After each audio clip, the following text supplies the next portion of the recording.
किस टाइप के प्लेसेस आपको घूमना पसंद है? मुझे I love travelling to historical places. Okay. Okay. मुझे कहानियाँ बहुत पसंद है. हाँ. So I always get fascinated with the stories which are behind those places. Sometimes those stories are real, sometimes they are fictional.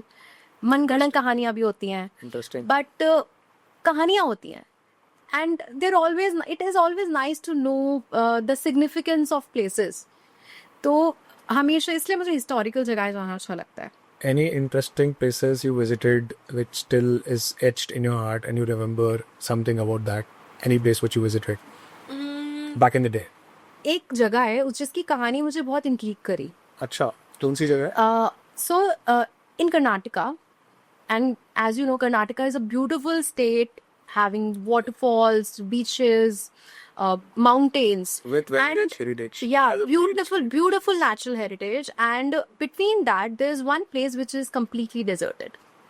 Which place is that? Name of that place is Talakadu. Oh, क्या है इसमें? So Talakadu is a place very close to Mysore. While if you see that entire area is beautiful, there is a big barren land there. There's a city which is completely barren and completely deserted. It's very strange कि इतने खूबसूरत जगह के बीच में अचानक से एक barren land and desert है कर्नाटका में. And there is a very beautiful story behind it. So I think this story goes back to like 400-500 years back. उस टाइम पे राजा वडियार जो जिनकी जनरेशन अभी भी मैसूर की में उन्हीं का राज रहा है, तो उससे पहले विजयनगर के एक राजा थे. एंड तो राजा वडियार और जो वहाँ के रूलर थे उनके बीच में हमेशा एक कॉन्फ्लिक्ट था कि जो सदर्न कर्नाटका है उसको कौन रूल करेगा. दे बोथ हैड फाइट कि कौन रूल करेगा.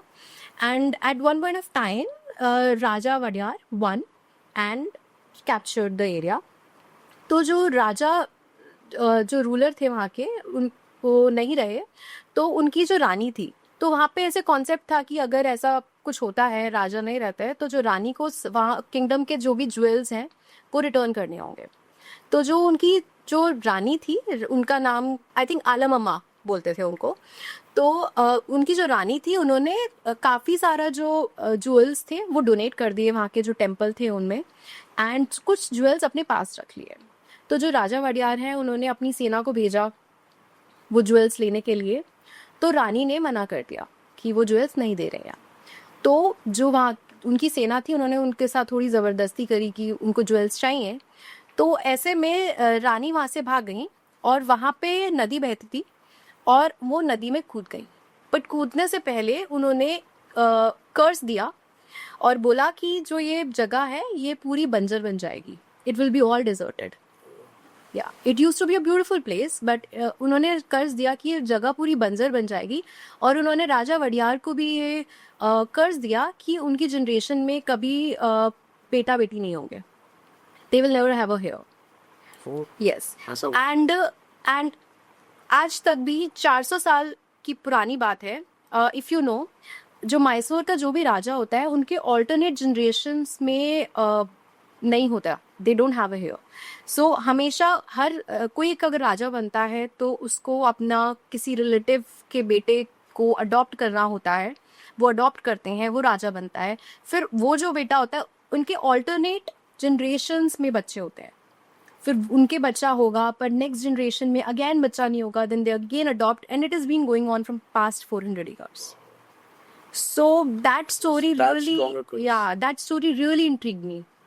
So I think there are a lot of stories which are there. I think every place has story. Like I feel Hampi is also one of the place where I felt it's so history rich. If you go to that place, every rock, every stone has its own story. So yeah, so it's I feel we in India and in outside India also, I think every place has a story, and I get always very fascinated about knowing those stories. And I think that is also one thing that I really like about travel, just to know those stories and know about those places. Thank you so much for watching this entire clip. अगर आपको और ऐसे insightful clips देखने हैं, don't forget to hit the subscribe button for the solo clips. और अगर इसी clip का पूरा एपिसोड आपको देखना है तो यहां पर स्क्रीन पर आपको दिख रहा है, please click and enjoy. Thank you for staying with us.